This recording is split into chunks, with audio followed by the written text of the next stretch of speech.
Awal film diceritakan seorang kakek berusia 70 tahun yang bernama Lee Jukyo. Nah, kakek Lee ini tinggal sendiri di sebuah daerah yang terlihat jauh dari keramaian. Ia adalah seorang penulis, jadi karena pekerjaannya itu, ia pun memilih untuk tinggal di tempat yang sepi. Suatu hari, saat Lee pulang ke rumahnya, ia melihat ada seorang wanita yang sedang tidur di kursi depan rumahnya. Di waktu yang sama, datang juga seorang pria yang bernama So Ji-woo. Nah, pria ini adalah murid dari Lee. Ketika wanita itu terbangun, ia bilang kalau namanya adalah Han Yunggyo. Sebenarnya, ia juga tinggal di daerah tersebut, namun tak sengaja tertidur di depan rumah Lee untuk beristirahat. Kemudian, scene berganti. Terlihat Lee sedang makan bersama Ji-woo. Di sini, Ji-woo menceritakan bahwa sebelumnya ia pernah bertemu dengan Yunggyo. Saat itu, Yunggyo datang untuk mencari kerja paruh waktu. Mendengar hal itu, tanpa berpikir panjang, Lee pun langsung berencana untuk mempekerjakan Yunggyo di rumahnya. Keesokan harinya, Yunggyo pun mulai bekerja di rumah Lee. Di sana, ia membereskan rumah itu dan merapikan barang-barang si kakek. Setelah selesai, Yunggyo pun pulang. Kemudian di malam hari, Yunggyo datang lagi ke rumah Lee. Di sini, Yunggyo terlihat basah kuyup dikarenakan pada saat itu terjadi hujan lebat.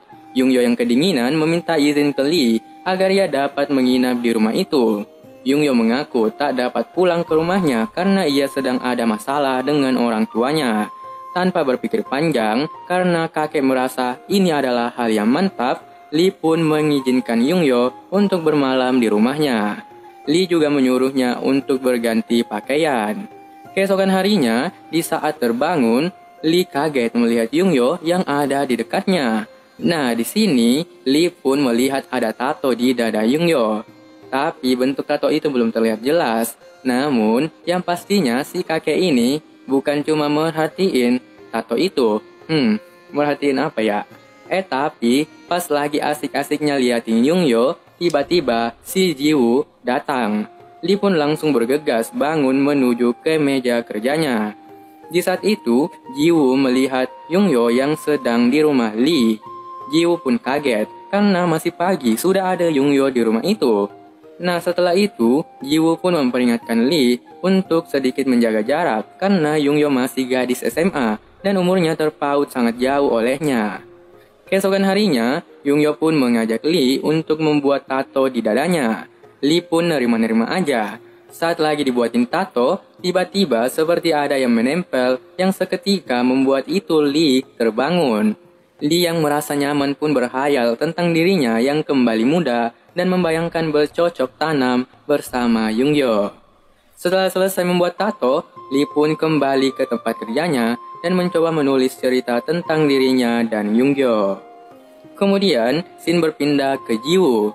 Di sana, terlihat Ji-woo yang sedang pusing dikarenakan ia belum mendapatkan ide mengenai menulis buku. Ia pun mencoba menghubungi Yunggyo untuk datang ke rumahnya.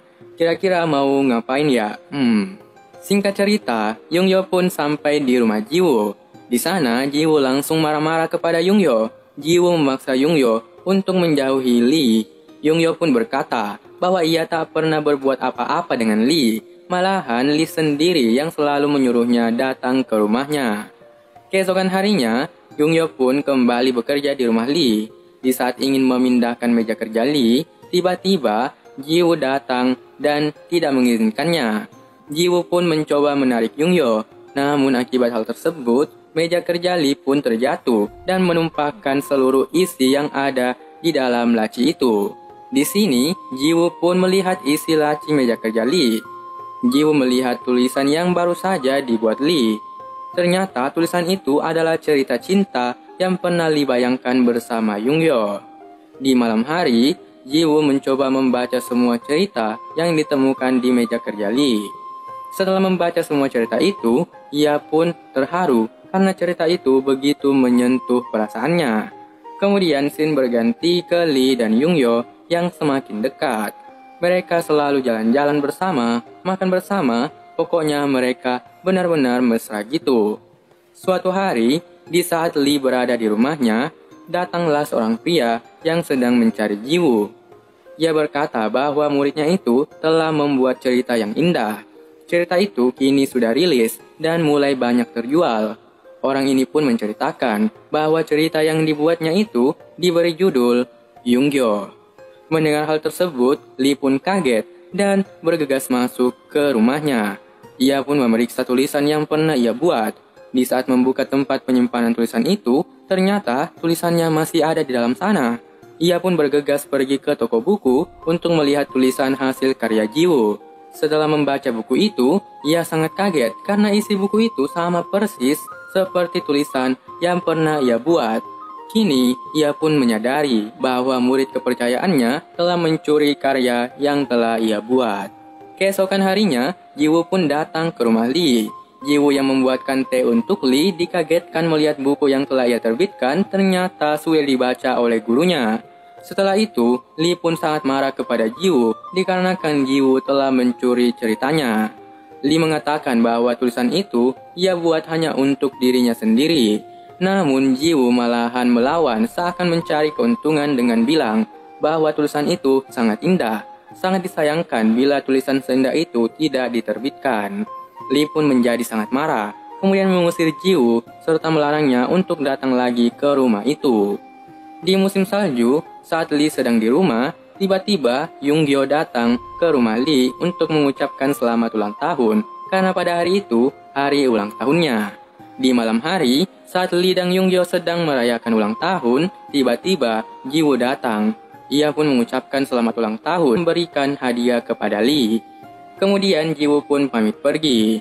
Jiwoo berjalan menjauhi mereka. Namun tak lama setelah itu, Lee memanggil Jiwoo dan mengajaknya untuk bergabung bersama mereka.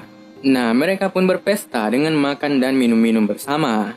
Di saat malam sudah larut dan mereka semua dalam keadaan mabuk, Yungyo pun mengantar Lee ke kamarnya dan berpamitan untuk pulang. Namun di saat Lee sedang tidur, dia terbangun karena mendengar suara begituan. Nah, Lee pun mencoba keluar dan mencari asal suara itu. Dan ternyata itu adalah suara Jiwoo dan Yungyo yang berasal dari ruang kerjanya. Lee pun keluar dari rumahnya dan mencoba mengintip dari jendela untuk memastikan apa yang sedang mereka berdua lakukan. Di saat Lee melihat dari jendela, ternyata mereka berdua sedang bercocok tanam. Di sana, Lee hanya bisa melihat mereka dengan kesedihan serta hasrat yang sangat mendalam. Setelah melihat hal itu, Lee pun pergi ke mobilnya dan merenung di sana. Saat itu, ia berencana untuk mengganti ban mobilnya, namun tak selesai karena ia sudah sangat capek. Keesokan paginya, saat Jiwoo ingin pulang, ternyata ban mobilnya sedang kempes. Ia pun memutuskan untuk memakai mobil Lee untuk pulang. Tapi tiba-tiba, di perjalanan, mobil itu hilang kendali dan hampir saja membuat Jiwoo kecelakaan. Setelah kejadian itu, ia pun membawa mobil itu ke bengkel. Di sana, ia diberitahu bahwa ada yang sengaja melonggarkan ban mobil itu. Nah, Jiwoo pun langsung berpikiran kalau yang melakukan hal itu adalah Lee. Setelah memperbaiki mobilnya, Jiwoo pun memutuskan untuk kembali ke rumah Lee. Ia kini sangat marah karena gurunya sendiri tega melakukan hal seperti itu padanya.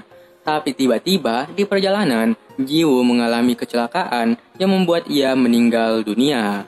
Beberapa hari setelah kejadian itu, Yungyo pun pergi ke sebuah toko buku dan membaca buku yang diterbitkan oleh Jiwoo. Di sini, Yungyo sadar kalau tulisan itu menceritakan tentang dirinya dan Lee. Setelah itu, Yungyo pun pergi ke rumah Lee.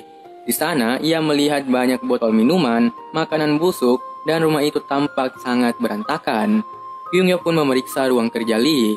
Di sana, ia melihat Lee yang sedang berbaring. Yungyo pun bilang bahwa ia sudah tahu tentang buku yang dibuat oleh Jiwoo.